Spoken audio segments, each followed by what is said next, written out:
Então, pessoal, esse nosso diagrama de fases, o que é que acontece? Temos os 3 estados físicos da matéria: sólido, líquido e vapor.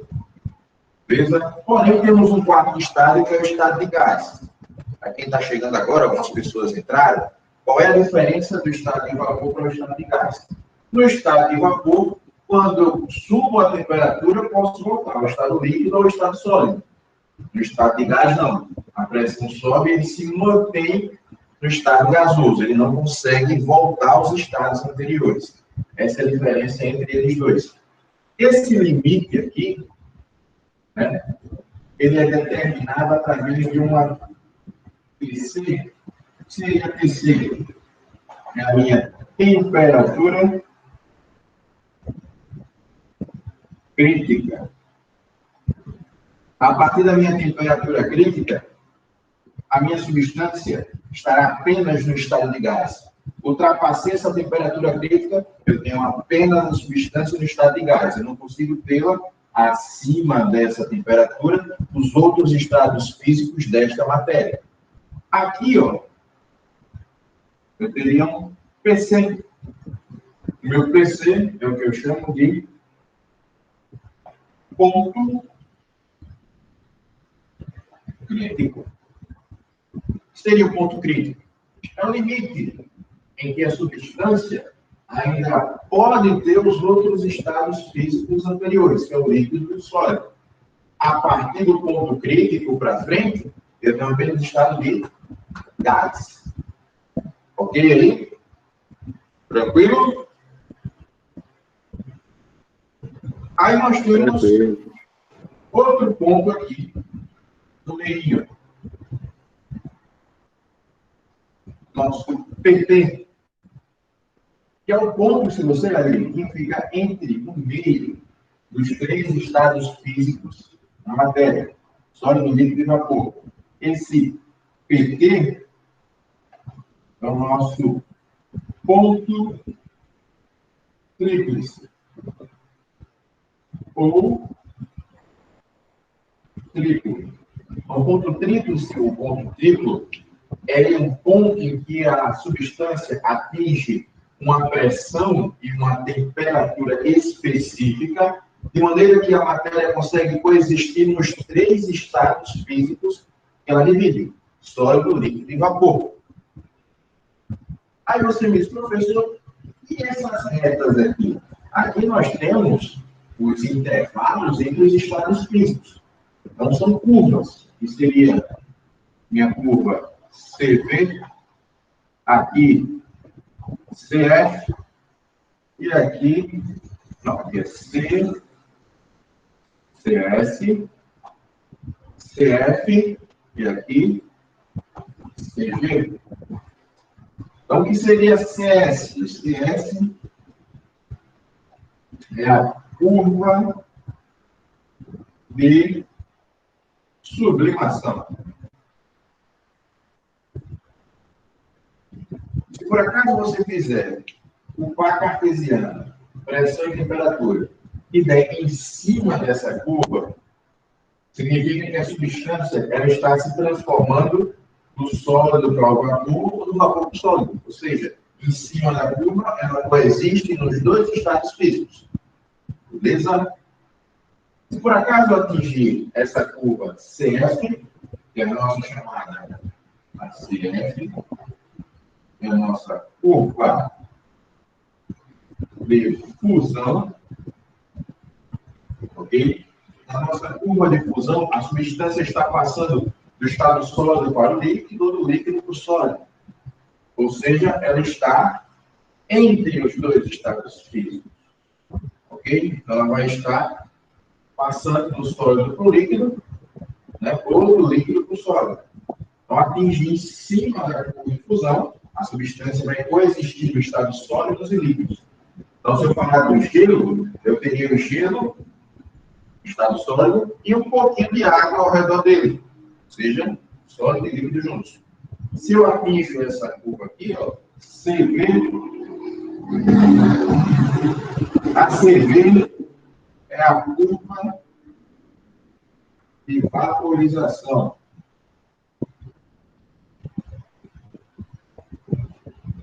Nessa curva de vaporização, pessoal, eu tenho a substância coexistindo nos estados líquido e vapor. Ok? Então, atingir em cima, pressão e temperatura, atingir uma cartesiana em cima da curva, a substância está no estado de vapor e no estado líquido ao mesmo tempo. A água, digamos assim, a anomalia da água,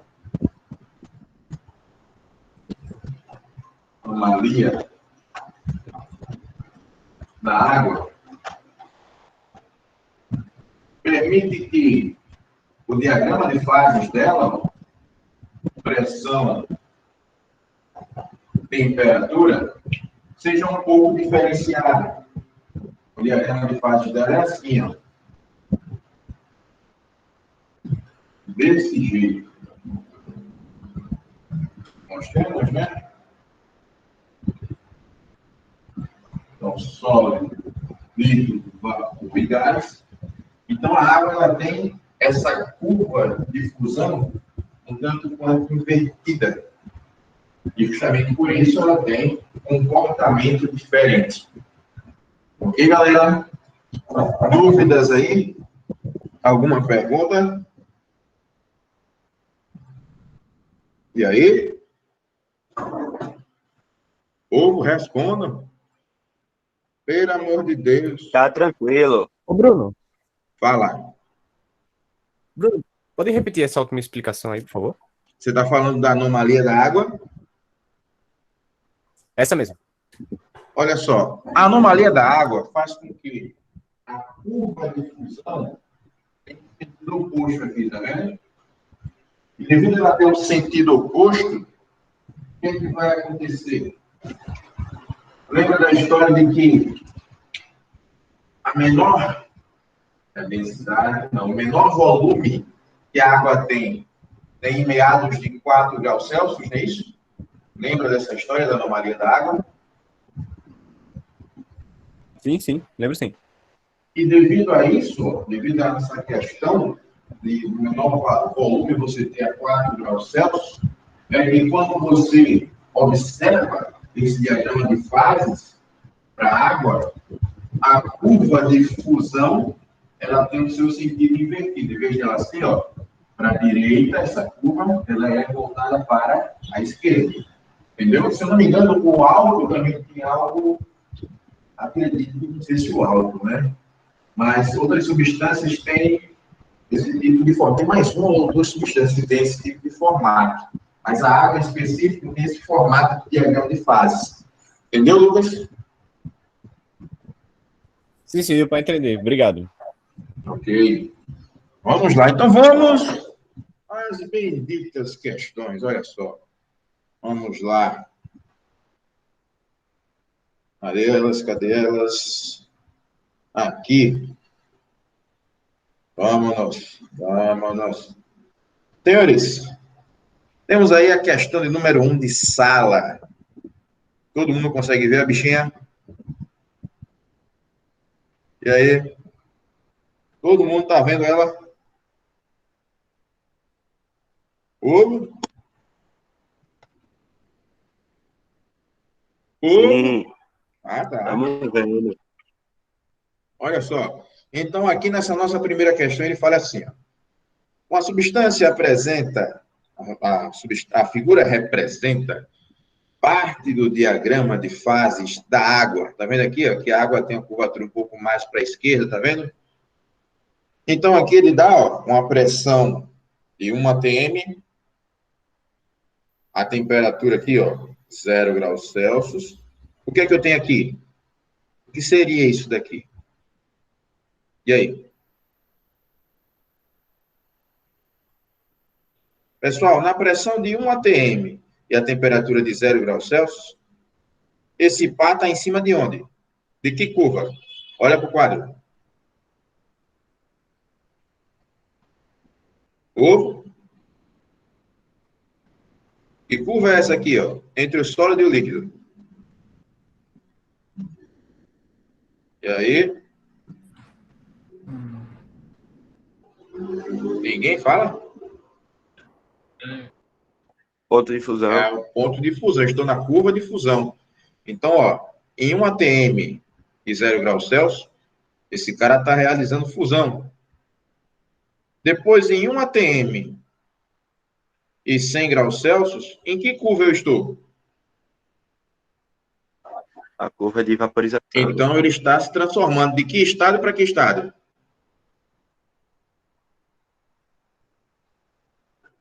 Do sólido para o gasoso. Não. Na de vaporização, eu estou transformando Ah, sim, tá. Do líquido para o gasoso. do gasoso. Ou do gasoso para o líquido, depende muito do sentido que ele está percorrendo. Aí vamos lá. Com base nas informações da figura, pode-se afirmar que acima do nível do mar, vamos lá, o nível do mar, né, quando a pressão é 1 atm, não é isso? Certo ou errado? Pessoal? É isso mesmo. Se eu vou ficando acima do nível do mar, vamos lembrar um pouquinho. Acima do nível do mar, a pressão é maior ou é menor? E aí?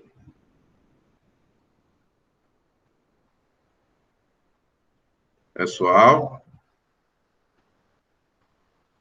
Povo?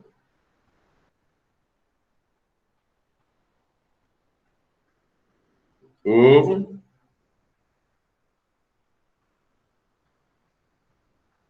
Pessoal, cadê vocês? Menor. Acima do nível do mar, a pressão vai diminuindo, né? Se acima do nível do mar, a pressão diminui,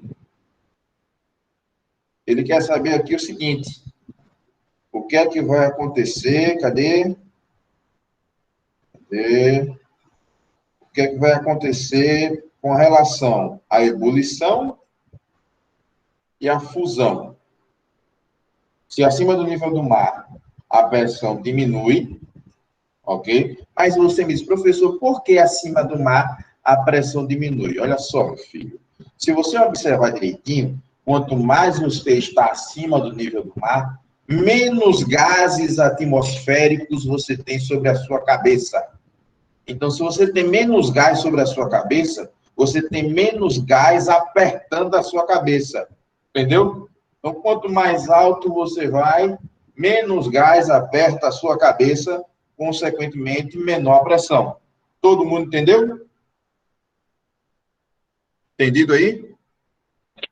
Sim. Aí, vamos lá. Se a pressão diminui, vamos lá, pressão diminuiu. O que é que acontece com a ebulição? E aí, se eu pegasse uma pressão mais abaixo, a curva de vaporização, eu atinjo a uma temperatura maior ou uma temperatura menor?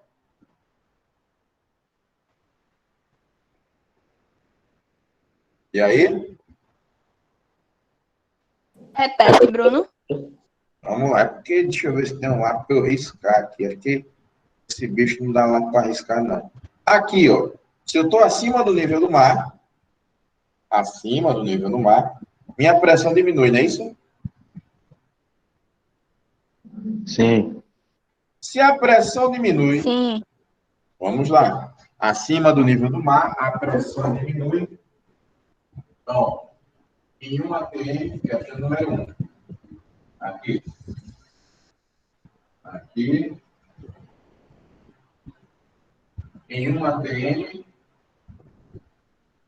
eu tenho esse ponto de fusão, que é 0, e esse ponto de ebulição, que é 100. Se eu diminuo a pressão, ou seja, pego ponto a uma pressão menor, a minha pergunta é: o ponto de fusão, ele aumenta ou diminui?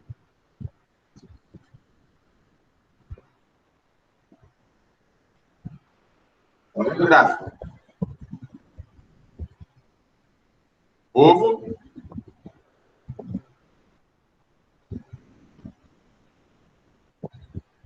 Eu diria maior, mas eu acho que diminui. Eu não sei. Ah, Maria, que indecisão. Vou tentar fazer É uma... porque eu tô em dúvida. Olha só. Aqui está o meu Eu gráfico. acho que é menor. Calma, moleque. Minha fé Jesus Cristo está aqui no diagrama de fase. Sólido, líquido e gás, né? Que ele coloca aí. Quando eu estou, vamos lá, a uma tem, aqui, ó, eu tenho zero, ou seja, eu tenho a fusão, e aqui eu tenho 100, é ebulição, ok? Zero e 100. Se por acaso a pressão é menor, ou seja, acima do nível do mar, a pressão cai, então a pressão agora está aqui abaixo. Vamos pegar um ponto aqui, abaixo de 1 atm. Eu vou traçar aqui, ó, e ver como é que fica. O ponto de fusão. A fusão nessa curva aqui, não é isso? É ou não é? Responde, meu povo. É ou não é? É. Se a fusão é aqui, então, ó, a temperatura de fusão aumentou ou diminuiu? Aumentou. Aumentou. E a de ebulição fez o quê? Diminuiu. Diminuiu. Então, o ponto de fusão aumenta e o ponto de ebulição diminui. Qual é a nossa resposta aí? Letra D. Letra D. A água vaporiza a temperatura abaixo de 100 graus Celsius. Então, primeira questão, resposta, letra D. É só isso, galera. Identificação. Observar o diagrama de fase é você identificar o que vai acontecer quando você mexe na pressão ou na temperatura. Ok, pessoal? Perguntas? E aí?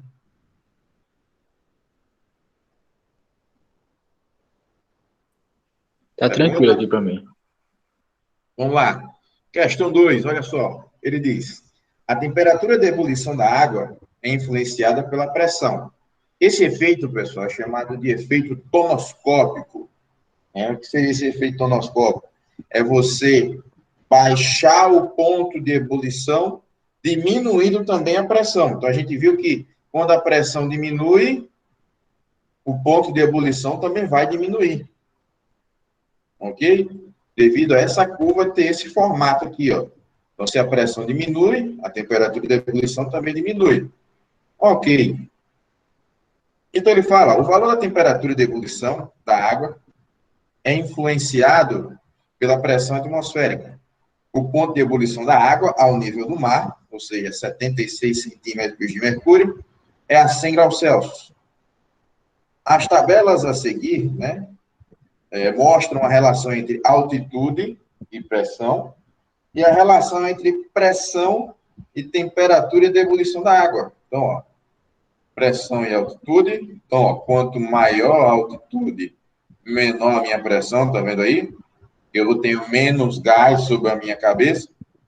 E aqui, quanto menor a pressão, menor a temperatura de ebulição. Aí ele fala aqui, ó, na outra tabela. Na tabela a seguir está escrita a altitude de algumas cidades do Brasil em relação ao nível do mar. Tá aí, ó. Tem Guaraciaba do Norte, Brasília, São Joaquim e Campos do Jordão. Então, dá a altura de altitude de algumas cidades com relação ao nível do mar. Aí ele quer saber o seguinte: analisando as tabelas anteriores, pode-se concluir que a temperatura de ebulição da água em Guaraciaba do Norte é menor do que em São Joaquim. Vamos lá. Guaraciaba do Norte e São Joaquim. Qual dos dois tem maior altura? São Joaquim. Se São Joaquim tem maior altura, ele vai, digamos assim, ter maior ou menor pressão? Menor pressão. Se a pressão é menor em São Joaquim, o ponto de ebulição vai ser o quê? Menor. Menor. Então, a temperatura de ebulição em São Joaquim é menor do que em Guaraciara. O que é que ele falou ali? Ele falou o contrário. Então, letra A está errada. B. A temperatura de ebulição da água em Brasília é menor do que em Campos do Jordão. Vamos observar. Quem tiver maior altura vai ter menor ponto de ebulição, porque tem menor pressão. Quem é que tem maior altura aqui? Brasília. Qual foi a outra? Campos do Jordão, foi? Isso. Brasília ou Campos do Jordão? Quem tem maior altura? Olha aí. Campo de Jordão. Campos de Jordão tem maior altura. Então, ele vai ter menor ponto de ebulição, não é isso? É isso aí. Então, se Campos de Jordão tem menor ponto de ebulição, olha lá, ele está falando isso? Inverteu de novo, né? Contrário. Contrário de novo. Letra C, a temperatura de ebulição em São Joaquim é menor do que em Guaraciaba do Norte. É ou não é? É o inverso da letra A? É a letra C a resposta. Então, a nossa resposta da nossa segunda questão, vamos lá. Segunda questão. Resposta, letra C. Ok, meu povo? Joinha. Joinha, joinha. Alguma Sossegado. dúvida? Fala. Sossegado, né? Sossegado. Lá. Povo, olha aí. Terceira questão. Na terceira ele fala assim, ó. Qualquer substância pode ser encontrada nos estados, né? Ou fases, né? Sólido, líquido e gasoso, dependendo das condições de pressão e temperatura. Aqui está sujeita, né? Aqui essas substâncias estão sujeitas. Esses estados, né, podem ser representados em um gráfico pressão por temperatura, conhecido como diagrama de fases, né, que é o mostrado na figura seguinte. Então, apenas as explicações que ele faz aí. Então, aqui ele dá ó, um ponto B, dá um ponto A, ponto D e ponto C. Ok? Todo mundo está vendo aí? Vou aumentar aqui. Todo mundo consegue ver os pontos? Então, ó, ele fala assim, as regiões de existência de cada fase estão indicadas por S, L e G. É sólido, líquido e gasoso. E A, B, C e D indicam 4 estações, né? 4 estados, desculpa, distintos de pressão e temperatura. E ele quer que você analise as afirmativas. Vamos lá. Primeira afirmativa. A substância não pode sublimar se submetida a pressões constantes maiores que PA. Cadê PA? PA está aqui, né? Ele fala que ela não pode sublimar. Senhores, o que seria sublimar? É a sublimação, não é isso? Se ele está falando que não pode sublimar, ela não pode passar do estado sólido para o gasoso. É ou não é? Sim ou não? É.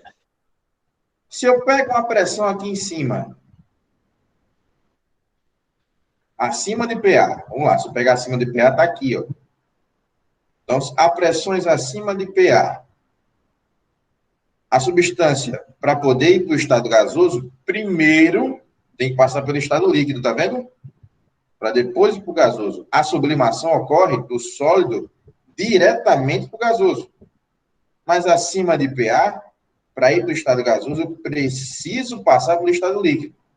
Aí eu pergunto a vocês, a primeira afirmativa está certa ou está errada? Certa. Está certíssima. Então, primeira afirmativa, terceira opção. Primeira afirmativa, verdadeira. Vamos para outra. 2.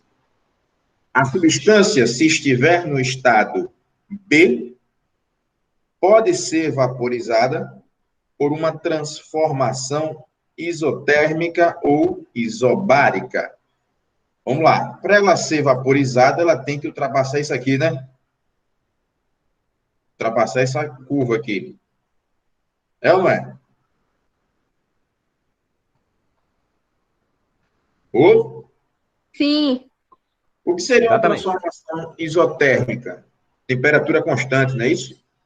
Então, a temperatura constante seria ela descer aqui, ó. Transformação isotérmica, eu consigo ultrapassar a curva, tá vendo? Na isobárica, seria a pressão constante. Também ultrapassa a minha curva. Então, a 2, tá certo ou tá errada? Tá certo. Tá certa. Então, 2. Pode falar, quem vai falar aí? Alguém vai perguntar? Não? Aí ele fala aqui, ó. A mudança de estado, CD, aqui, CD, saindo de C para D, é isobárica, é ou não? É isobárica essa transformação? De C Sim. para D. E ele também afirma que é conhecida como solidificação. Pessoal, estou saindo do estado líquido para o estado sólido. É uma solidificação? É. Se é uma solidificação, a terceira também está verdadeira. Senhores, se as três afirmativas estão verdadeiras, qual é a nossa resposta? Letra E. Resposta letra E. Ok? Perguntas aí? A última questão desta aula, né? Da aula 10. Olha só. Questão 4. A pressão máxima absoluta de operação de uma panela de pressão, por motivos de segurança, é cerca de 2 atm, ou seja, o dobro da minha pressão atmosférica. Então, notem, pessoal, que se eu aumento a pressão atmosférica, eu pergunto a vocês, a água vai ferver acima ou abaixo da temperatura convencional?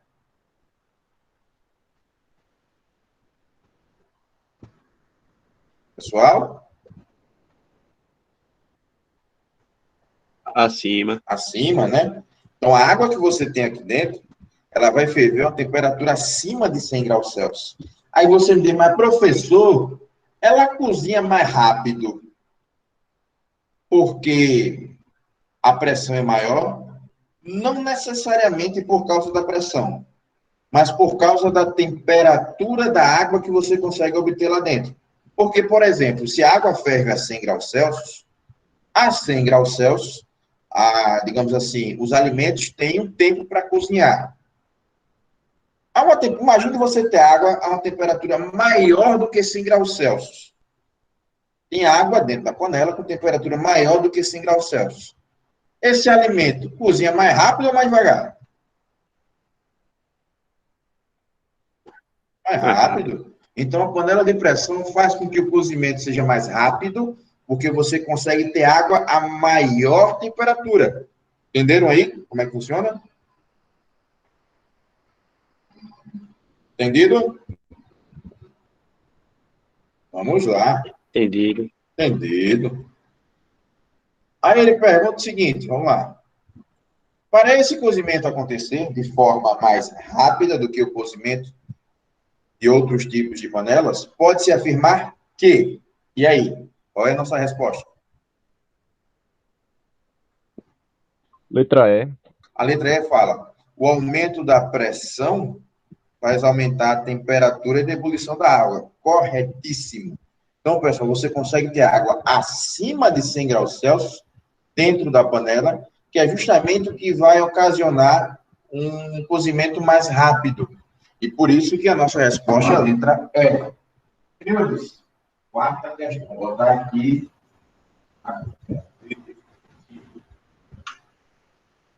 Quarta questão. Letra E. Ok? Pessoal, alguma dúvida, alguma pergunta? E aí? Ô, Bruno, aqui é a Sofia. Eu não tinha conseguido entrar. Tipo, eu entrei, mas aí saí do nada e ficou com uma coisinha pra entrar, mas eu entrei agora, viu, e consegui. Tudo bem, tudo bem. Tem que ser assim, não pode desistir nunca, você é brasileira. Tá certíssimo, ok? Estou fazendo aqui o refresh direto para poder pegar a chamada de vocês. Não se preocupe, não. Beleza? Pessoal, quando vocês estão com dificuldade de entrar, a galera, o pessoal é bem unido aí para dizer o motivo pelo qual, então, de boa. Tranquilo? Pessoal, perguntas aí, dúvidas, e aí? Alguma dúvida nessa parte de diagrama de fases? E aí? Dúvida, pessoal? Aqui tá tudo tranquilinho. Tudo tranquilinho, né? Tranquilinho. Vamos lá. Senhores, eu pergunto a vocês, eu posso ir para a nossa sequência, para a nossa próxima aula? Pode ser? Próximo assunto? Posso ou não posso?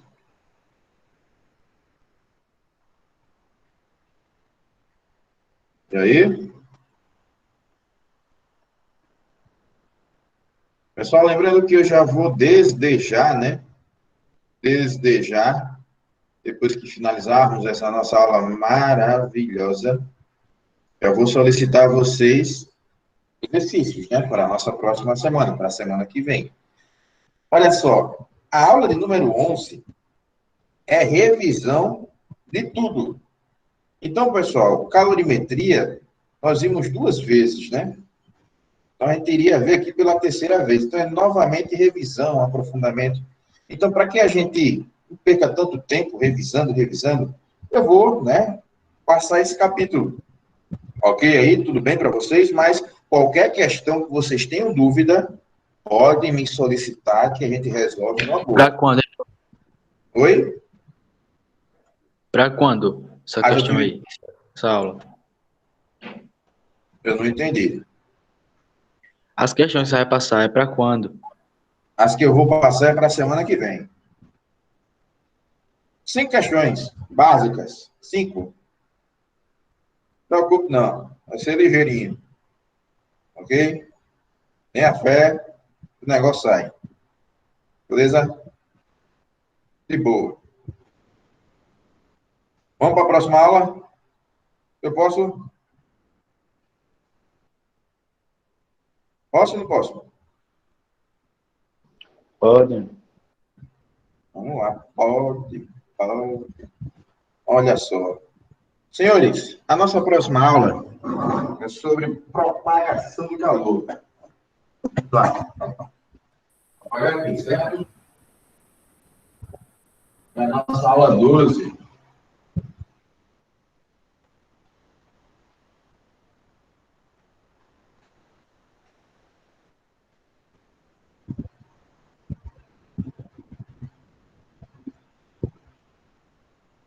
Então, ó. Vai ser nossa aula 12. E o nosso assunto, tá, né? Teremos aqui o assunto de propagação de calor.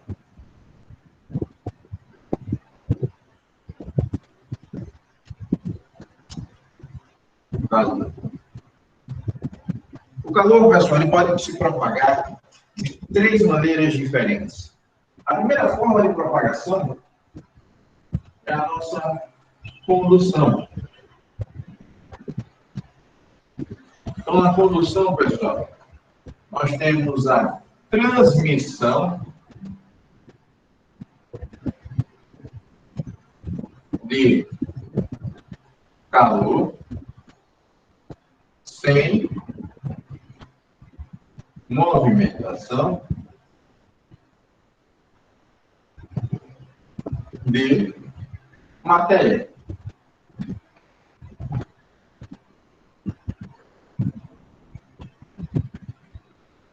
Ok? Então, nós temos a transmissão de calor entre corpos, dentro através de um corpo, sem movimentar a matéria.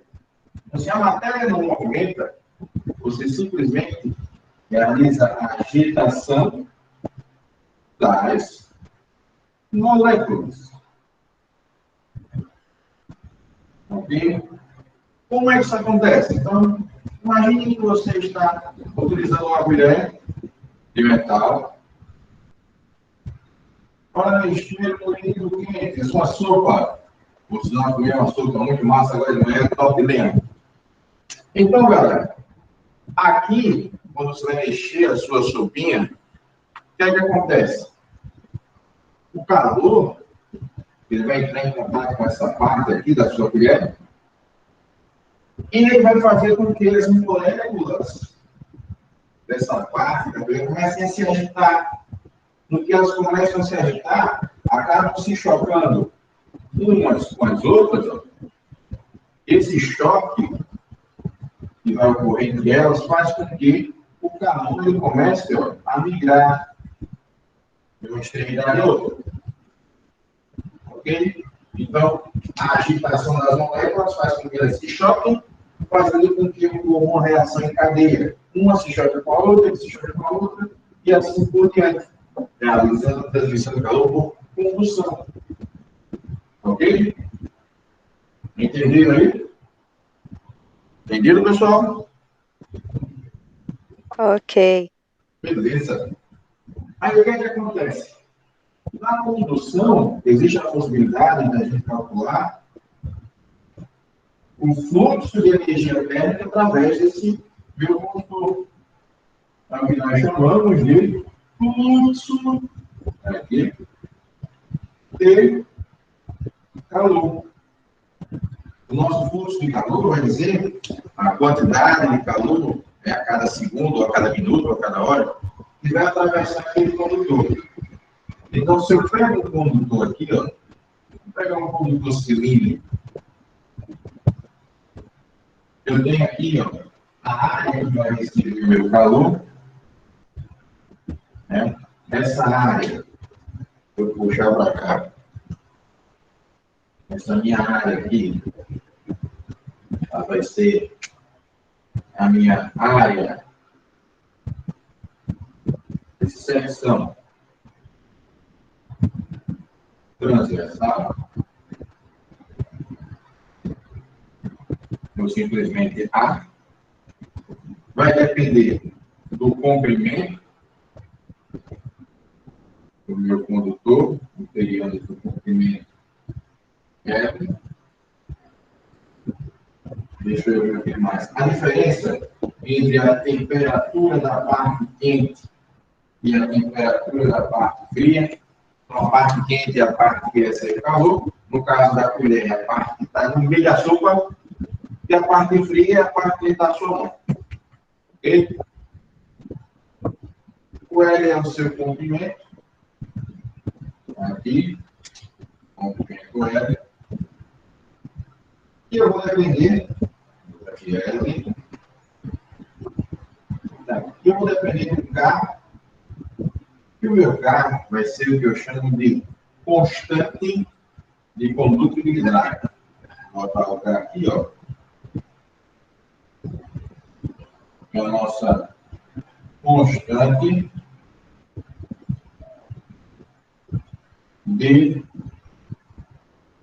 condutibilidade.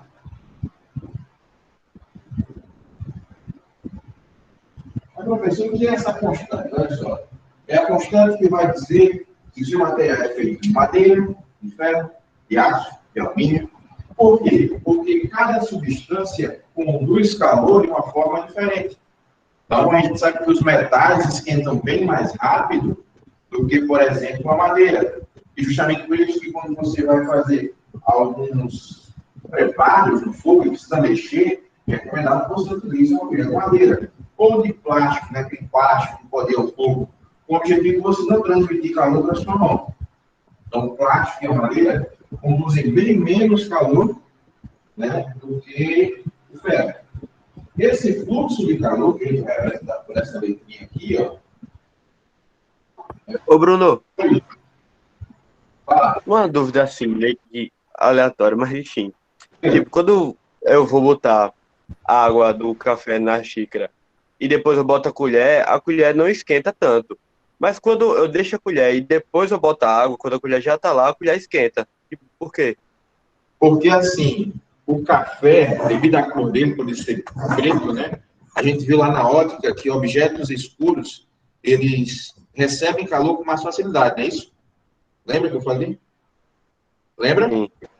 Do mesmo jeito que ele ganha calor com facilidade, ele também perde calor com facilidade.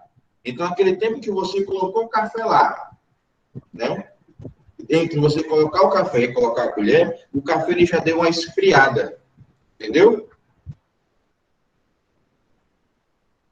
Entendi. Quando você coloca o café com a colher já dentro da xícara, o café já vem pelando. Não vai pegar a colher pelando. O que é que acontece? A colher vai esquentar, meu amigo, na hora. Por isso que fica mais quente, entendeu? Entendi, belezinha, valeu. Beleza? É justamente pela questão tem a questão da ótica aí, né? Agindo, mas também tem o fluxo de calor pela colher. Se a temperatura é menor, a gente vai ver que a diferença de temperatura influencia no fluxo. Então, ó, aqui, eu vou dizer que esse fluxo é dado pela razão da quantidade de calor dividido pelo tempo. Então, aqui a gente quantidade de calor que a gente viu lá na calorimetria, dividido pelo tempo.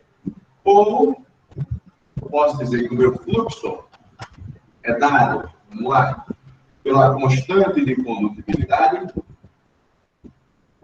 a área de secção transversal e o ΔT. Ó. O que seria o ΔT? O ΔT é a minha diferença de temperatura. Quente e fria. Quando você... E aqui dividido pelo comprimento, né? Na história do nosso colega aí, que falou, quando você coloca o café primeiro, para depois colocar a colher, no tempo entre você, o café instalar e você pegar a colher para colocar, né, a temperatura já caiu um pouquinho. Então, a diferença de temperatura vai ser menor. Então, o fluxo vai ser menor. Quando você joga o café pelando, a diferença de temperatura é maior, então o fluxo de calor também vai ser maior. Entenderam aí? Essa é a nossa equação de Fourier, né? Essas duas aí. E o fluxo pode ser quantidade de calor por tempo ou a nossa equação que pega as características físicas, digamos assim, do meu material. Tranquilo aí, pessoal? Perguntas? Dúvidas aí? Então, aqui, ó, ele fala sobre o exemplo, né? De você utilizar essa equação de Fourier para observar, por exemplo, o fluxo de calor entre uma parede. Então, o calor atravessar uma parede, eu levo em consideração o comprimento seria a espessura da parede, a diferença de temperatura seria entre um lado e o outro da minha parede, né? A área da parede vai fazer diferença e também o material. O material da minha parede faz diferença. Então, quando se faz, digamos assim, a engenharia de você montar um espaço, né, para você, por exemplo, refrigerá-lo, a quantidade de BTUs que é necessária de um, digamos assim, de um ar-condicionado para refrigerar vai depender do fluxo de calor que eu vou ter entre as paredes daquela sala. Por quê? BTU é a potência do ar-condicionado, não é isso? Todo mundo concorda? Sim ou não? Pessoal? Ô? Pessoal? Repete aí que eu tava viajando.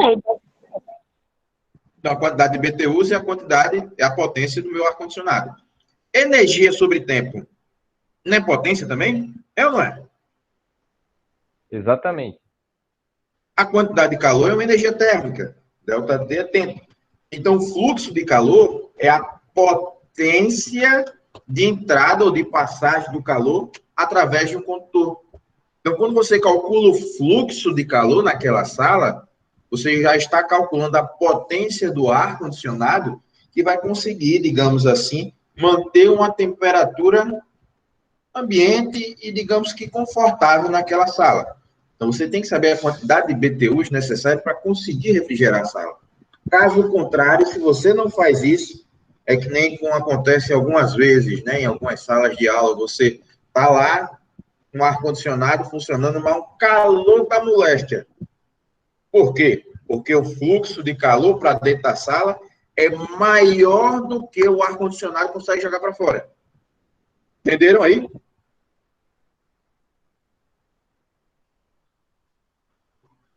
Entendido, pessoal? Menino, Entendido. esse povo tá dormindo.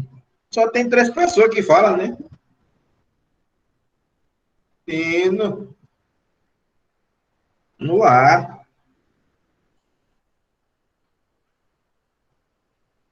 Então vamos lá, pessoal. Olha só. Essa foi a primeira forma de propagação de calor. Ok? Alguma dúvida aí? Não. Dúvidas? Não? Ok. Vamos lá, vamos lá. Deixa eu ver aqui. Deixa eu ver, ok.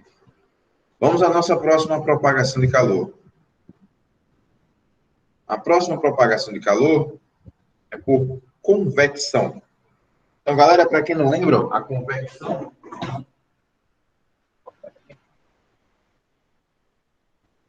é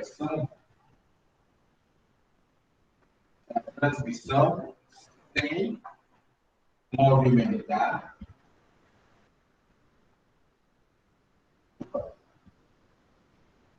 com movimentação de matéria. E como é que chamamos essa movimentação de matéria? Essa movimentação é o nome de correntes de convecção. Então, as correntes de convecção, pessoal, elas vão aparecer justamente devido a uma diferença de densidade. Então, deixa eu colocar aqui, vamos lá, as correntes de convecção.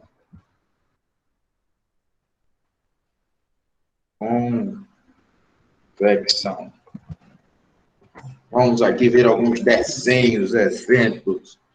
Olha aí. Para começar, olha só. Aqui ele fala da Terra, né? Deixa eu ver aqui. Vamos lá, da panela. Por que a panela é aquecida na panela? Todo mundo está vendo aí, galera? Todo mundo está observando aqui? Sim, dá pra enxergar. Então, ó, aqui, pessoal, a panela é aquecida pela parte de baixo, porque o fluido, no caso a água mais quente, ela é mais leve, ou seja, ela é menos densa, tem uma densidade menor. Então, a tendência dela é de fazer o quê? Subir. Já a água mais fria, ela é mais pesada, então a tendência dela é o quê? Descer. Então, a água quente sobe, dando espaço à água fria, que vai descer, sendo aquecida, de maneira que ela vai subir, e essa movimentação aqui, esse sobe e desce, nada mais é do que as nossas correntes de convecção. Entenderam aí? Entendido, pessoal? Sim, sim. Ok? Então, ó, aqui, deixa eu ver, essa daqui seria aquecendo, né? Corrente de convecção, vamos botar aqui, do ar. O ar-condicionado, é outro cara que faz isso. Então, ó, deixa eu ver se tem um GIF aqui, vamos ver. Manhã. Então, funciona assim, ó. Cadê? Deixa eu pegar um bolzinho aqui. Aqui. Desse jeito. Todo mundo tá vendo aí?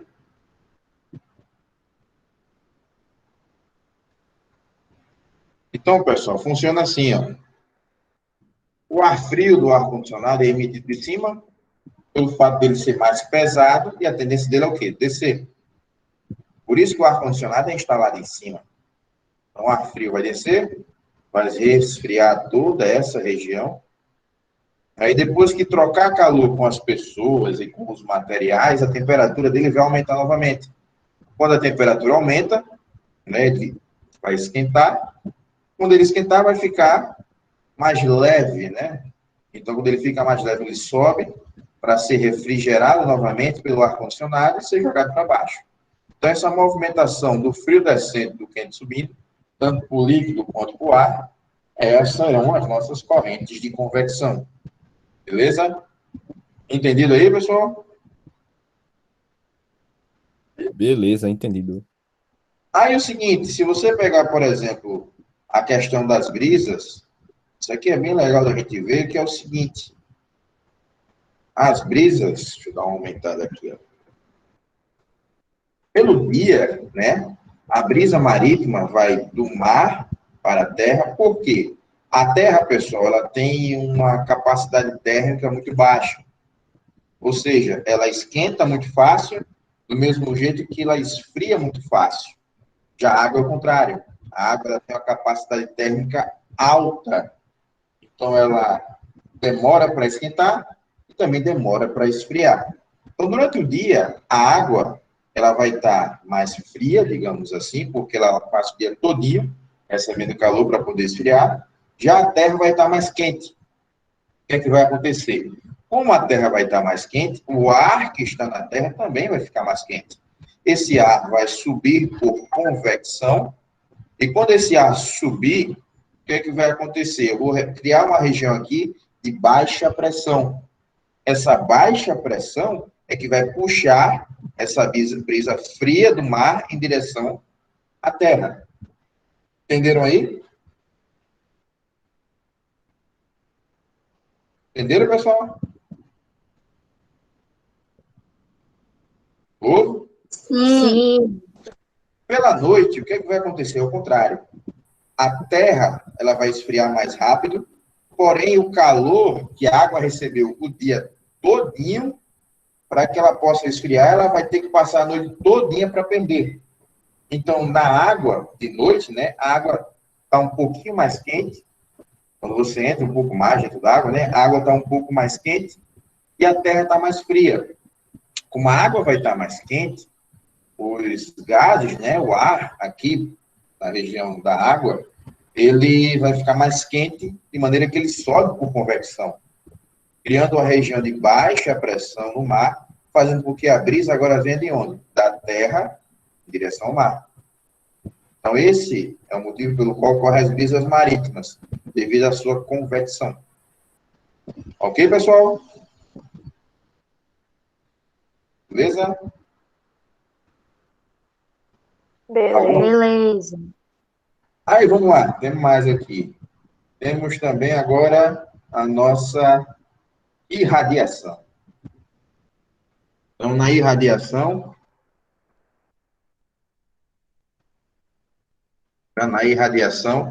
é a nossa transmissão de calor, né, através de ondas eletromagnéticas. Então,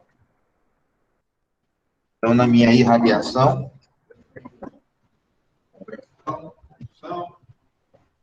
a irradiação. A nossa irradiação é a transmissão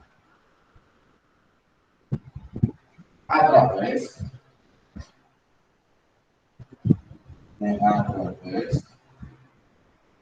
de ondas eletromagnéticas.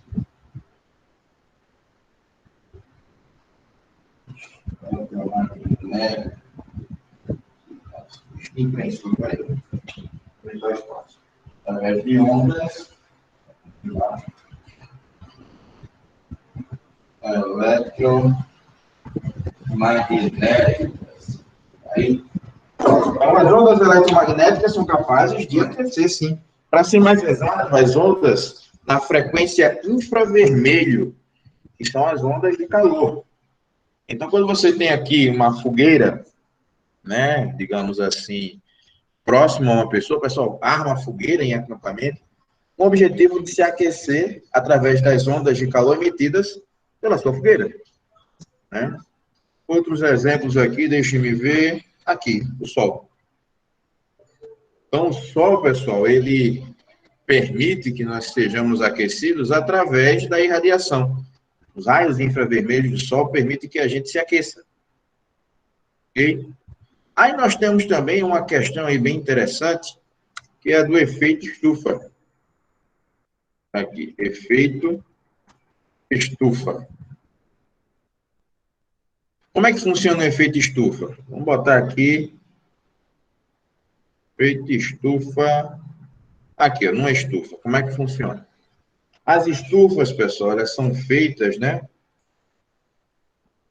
com material de vidro ou de plástico. Por quê? Porque os raios solares, as ondas curtas, né, elas conseguem atravessar o vidro, né, ou o plástico. O que é que acontece? Essas ondas solares que chegam são absorvidas pelos materiais, pelos alimentos, no caso aqui, absorvida pelas plantas, né? Só que essas plantas vão emitir radiação infravermelho, que é radiação de calor. Então, a radiação que entra é uma, a que vai ser emitida pelos materiais é outra. Essa radiação não tem capacidade de atravessar. O que é que vai acontecer? Vai bater aqui, ó, nas paredes da minha estufa e vai retornar, fazendo com que você possa manter a temperatura dentro desse ambiente, ou seja, um pouco mais quente. Esse é o nosso efeito estufa. Quando a gente vai para a Terra, ela necessita desse efeito estufa, né? Vamos lá. Deixa eu abrir aqui uma nova guia. Aqui. O efeito estufa, pessoal, ele é um efeito necessário. Por quê? O efeito estufa faz com que você possa armazenar, né, calor na superfície da Terra. E se não fosse o efeito estufa, o que é que aconteceria? Nós morreríamos de frio. Então, a possibilidade que os gases, né, por exemplo, a emissão normal de CO2, do nosso dióxido de carbono, faz com que você possa ter parte desse calor sendo armazenado na superfície da Terra. A gente elimina, né, dióxido de carbono respirando. Digamos assim, algumas plantas, nós mesmos respiramos, nós liberamos, né, gás carbônico. Só que, quando você tem emissão em excesso, que a gente fala aí do monóxido e do dióxido de carbono, através da queima de combustíveis fósseis, né, você acaba aumentando essa concentração na atmosfera. Então, o problema não é o efeito estufa. Ele é benéfico a gente. Ele permite que a gente não morra de frio. O problema é o excesso do efeito estufa. Esse excesso de efeito estufa é que faz com que eu tenha um superaquecimento da nossa superfície da Terra, causando justamente, né, o que o pessoal chama do aquecimento global, que pode causar derretimento das geleiras e também pode causar problemas ambientais, devido ao derretimento das geleiras. Porém, o pessoal fala que o efeito estufa, né, alguns pesquisadores falam a respeito dele ser um fenômeno natural, né, que está acontecendo nesse exato momento de maneira natural, outros defendem que ele está sendo aumentado devido à ação do homem. Então, aí vai de cada um, né, pesquisar, ver as evidências, e a partir daí, né, achar o que realmente está correto, né, defender a sua tese do que está correto.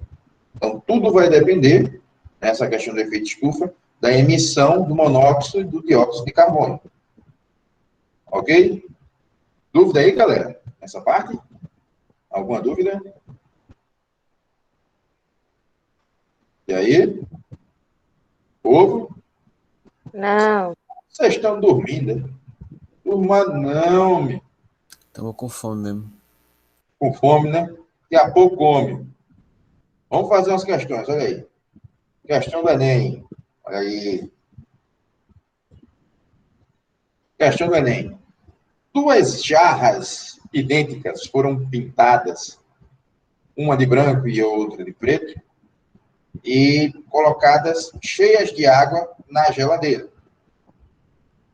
No dia seguinte, né, com água a temperatura de 8 graus Celsius, né, foram retiradas da geladeira e foi medido o tempo decorrido para que a água, em cada uma delas, atingisse a temperatura ambiente. Em seguida, a água das duas jarras foi aquecida até 90 graus Celsius, né? E novamente foi medido o tempo para que a água nas jarras atingisse também a temperatura ambiente.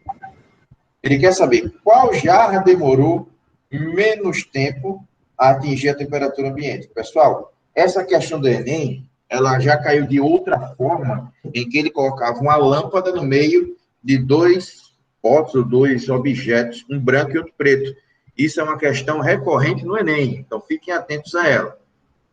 Aí, vamos lá. Eu falei nesse instante a respeito da cor dos objetos influenciar na absorção ou na perca de energia térmica. Aí eu pergunto a vocês, qual delas demorou menos tempo até atingir a temperatura ambiente? A preta ou a branca? E aí? A preta, pois ela absorve mais. Do mesmo jeito que ela absorve mais, ela também perde mais fácil, não é isso? Sim. Então, se a preta tanto absorve quanto perde com maior facilidade, ou seja, demora menos tempo para isso acontecer, qual é a nossa resposta?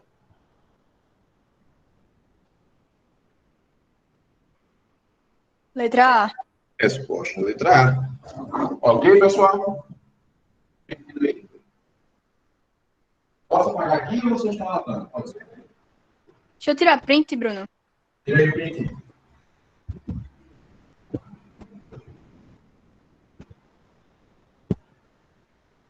Pronto. E aí? Vamos lá.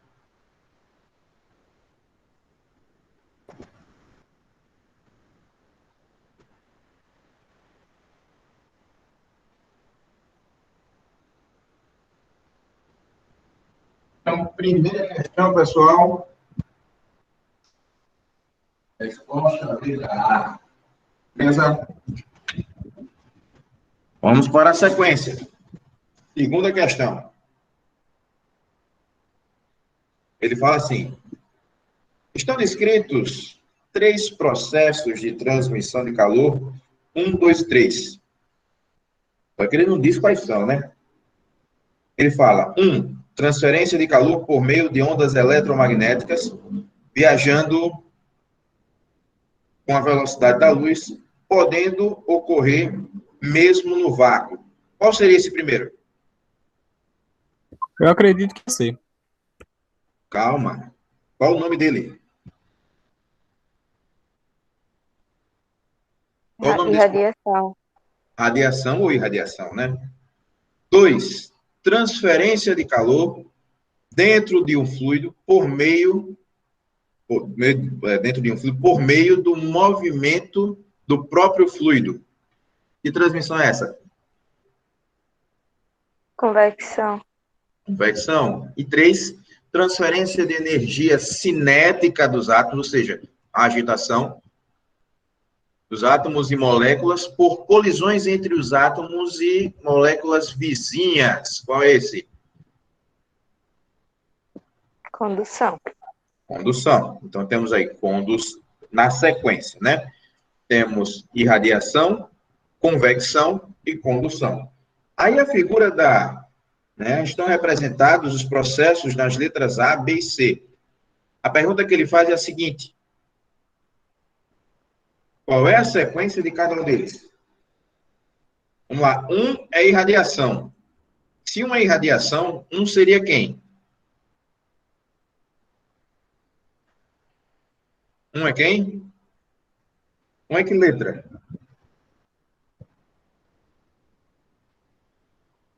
Pessoal, 1 é que letra? C. Letra C, né? 1 é C. 2 é convecção. Vai ser o quê? A, Então, 1C, 2A e 3. B. B, 1C, 2A e 3B. Letra? B. Resposta é a letra B. Então, segunda questão. Resposta é a letra B. Ok. Vamos à terceira.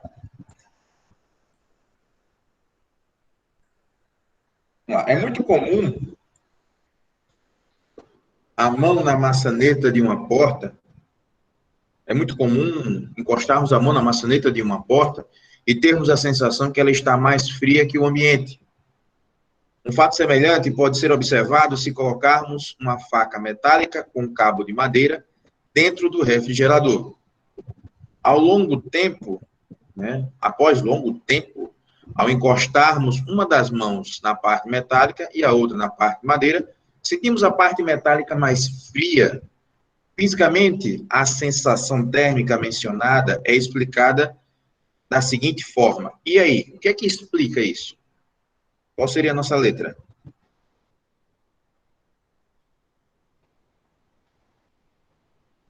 E aí? Seria a letra C. No caso, o fluxo de calor é maior no metal do que na madeira. Exatamente. Você sente o metal mais frio porque o fluxo de calor no metal é maior do que na madeira. Então, nossa resposta à terceira questão é a letra C. E o que vai dizer que isso acontece é justamente a nossa constante de condutibilidade. Beleza? E a nossa quarta questão. Ele fala assim, ó, é muito comum o amplo uso de aparelhos ar-condicionado durante o verão intenso do Recife. Nessa cidade, uma residência possui uma parede de área de 40 metros quadrados e espessura igual a 20 centímetros, separando o ambiente interior do exterior. Se a temperatura interna é de 33 graus Celsius, ele quer saber qual será o gasto por hora,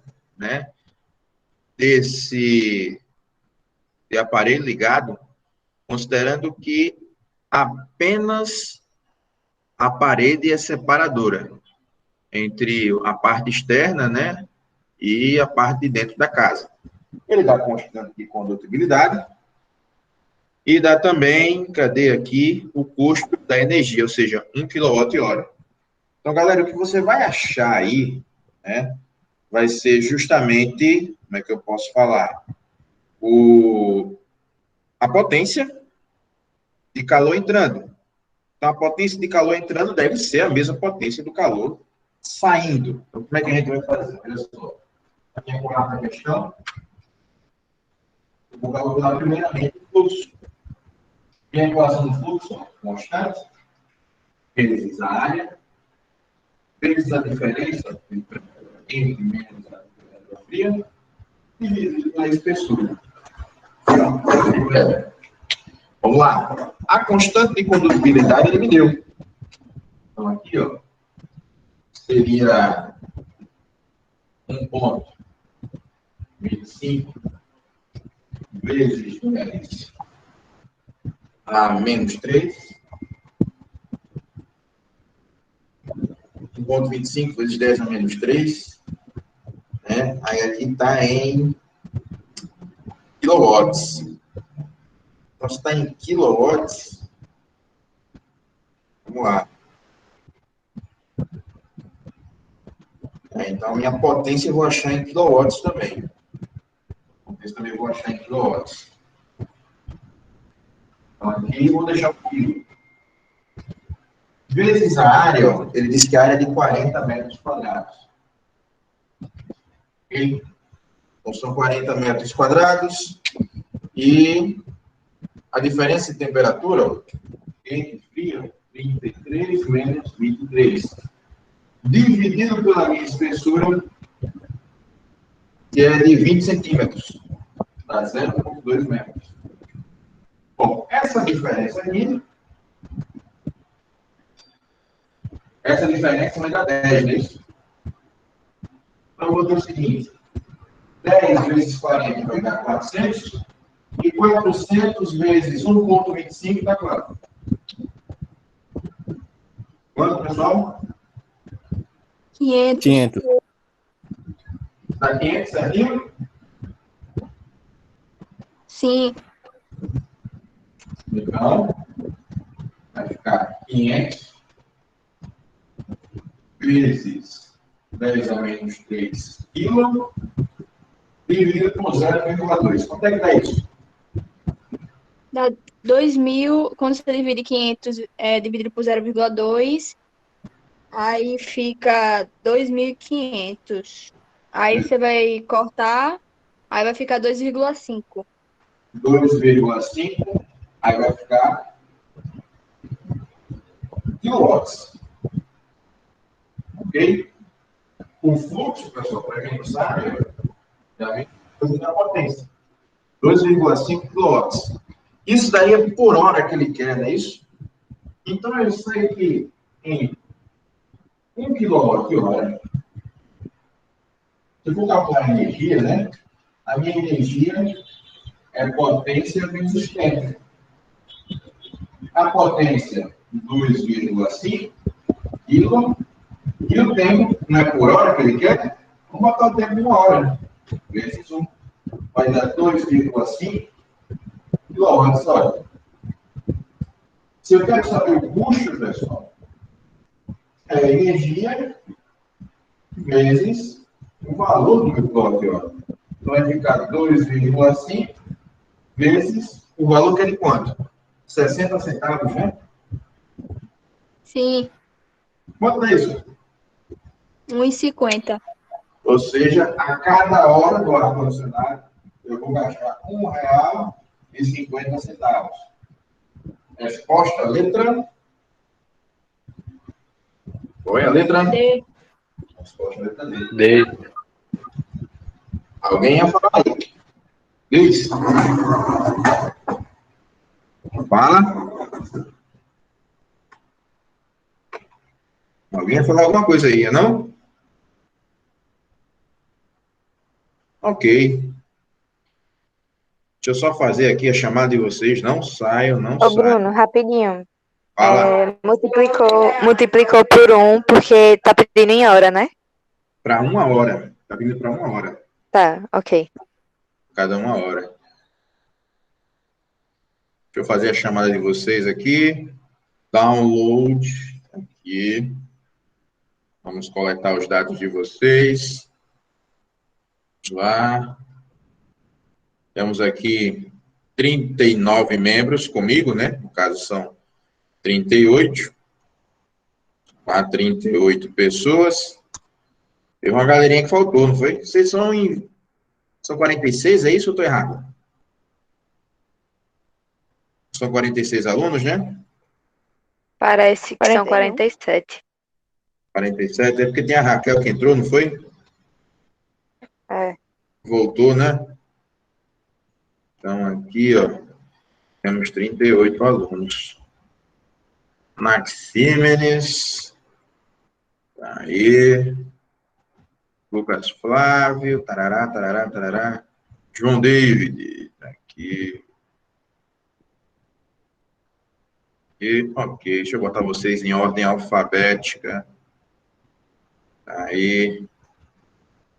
Ok, ok. Belezinha. Tranquilinho. Estamos liberados para o almoço. Calma, não é assim não. Tenha fé em Jesus Cristo. Vamos lá. Tenha calma. Deixa eu ver aqui. 38 alunos. Ok. Então, vamos salvar aqui. Porque está salva a frequência de vocês. Povo, olha só. Fechei aqui. Fechar aqui. Deixa eu, primeiramente, né, desligar aqui, né, a gravação. Eu interrompi a gravação.